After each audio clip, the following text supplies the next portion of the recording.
Hello and welcome to FP Live. I'm Ravi Agrawal, Foreign Policy's Editor-in-Chief.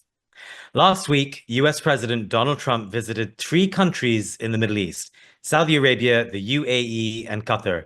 If you exclude a quick visit to the Vatican for Pope Francis's funeral, this was the first foreign trip of his second term, just as in his first term when he visited Riyadh. It all raises several questions worth exploring.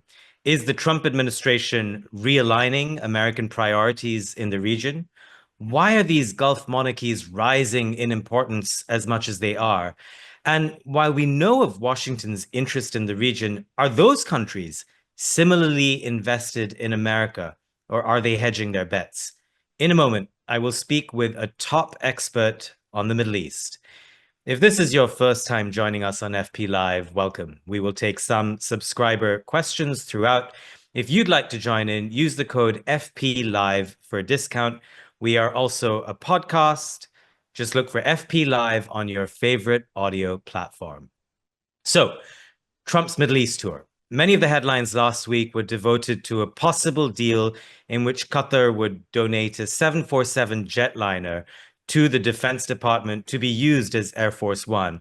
There was also talk of deals amounting to more than $1 trillion, but it remains to be seen how much of that pans out.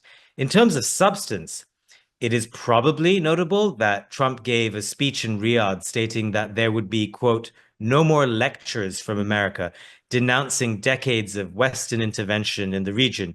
He also announced the lifting of sanctions on Syria, promoted the idea of a new nuclear deal with Iran, and there were also interesting developments on chips and AI. So now that we've had a few days, the dust has settled, what does it all mean? Let's bring in our guest. Gregory Gause is a visiting scholar at the Middle East Institute and professor emeritus of international affairs at Texas A&M University's Bush School of Government and Public Service. He is the author of 3 books on the politics of the Middle East. Greg, welcome to FP Live. Pleasure to be with you. So let's start with this. It's been a few days now. What strikes you as the biggest takeaway from Trump's Middle East tour? The most surprising thing to me was the extent of the AI deals. The Biden administration, and I think a successor Harris administration, would have been much more reluctant to do those kinds of chip deals that the Trump administration was willing to do. So that surprised me. The other thing that surprised me, I think, is the thing that probably led the surprises for most people, which was Syria. I think that there were indications that folks in the administration were very leery of the new government in Syria, but President Trump basically went without the negotiating process to try to get things out of Syria for this agreement to lift sanctions, and did it on the spur of the moment. And for those people who don't follow this as closely as you and I do, just a few more words about Ahmed al-Sharaa, the new leader of Syria, and the lifting of sanctions. Talk to us just a teeny bit about that. Sure. Ahmed al-Sharaa was the leader of a jihadist organization. And he, I think, surprised the world in taking over Damascus in December of 2024 and bringing to an end the Assad regime that the family had been in power since 1970. So that was remarkable. The other remarkable thing about him is, despite his jihadist background, he has been saying all the things that you would want the leader of a post-Civil War Syria to say in terms of inclusion, in terms of protection of religious minorities. And he was giving off the visible symbols that you wouldn't expect from a jihadist, like wearing a jacket and tie when he met President Trump in Riyadh. Indeed, and the lifting of sanctions, given how badly Damascus's economy has been doing over the last decade or so, will be very important to watch. We'll come back to Syria. Certainly, we'll come back to AI and chips. But Greg, what I wanted to do now is just to talk a little bit about the 3 countries he visited, first in general, and then we can get to them specifically. But just, looking at it from 30,000 feet, why are these Gulf monarchies increasing in salience so much? I mean, we hear about them a lot more these days than we did a decade ago. Is it really just about money? I think money is way up there.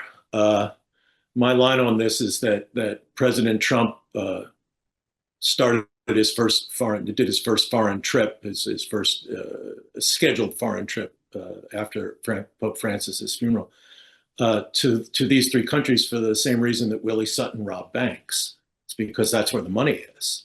And President Trump's vision of foreign policy is very much economic deal making, and I think that has come to the fore in the second Trump administration in a much more direct way. And these three countries have enormous sovereign wealth funds that they can use to invest in the United States, to buy American products, and they are comfortable with the notion of the mixing of private business and public business. And that doesn't bother them because that's the way they have been conducting their affairs for quite some time. So I think that it really is follow the money on this one. And let's follow the money to the biggest one, I guess. Saudi Arabia, biggest economy in the region, biggest population. How influential is it? So Saudi Arabia, I think, is it's a major power in the oil world.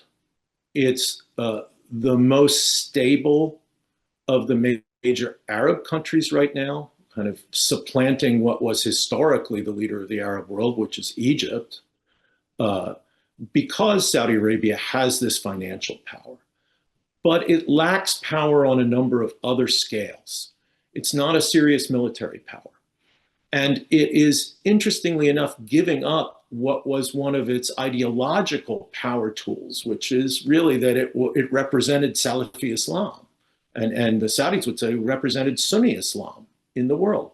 But the crown prince, Mohammed bin Salman, is kind of dialing down the Saudi reliance on its particular interpretation of Islam as a source of legitimacy at home and power abroad, and kind of opening up socially and emphasizing more Saudi national interests rather than the interests of Islam.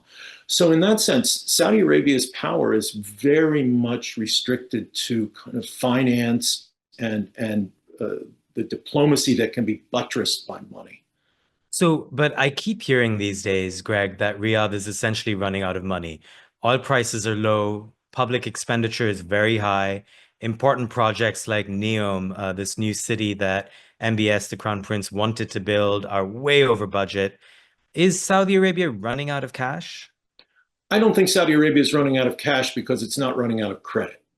Its debt to GDP ratio is relatively low, somewhere just north of 30%, whereas the United States, our debt to GDP ratio is well over 100%.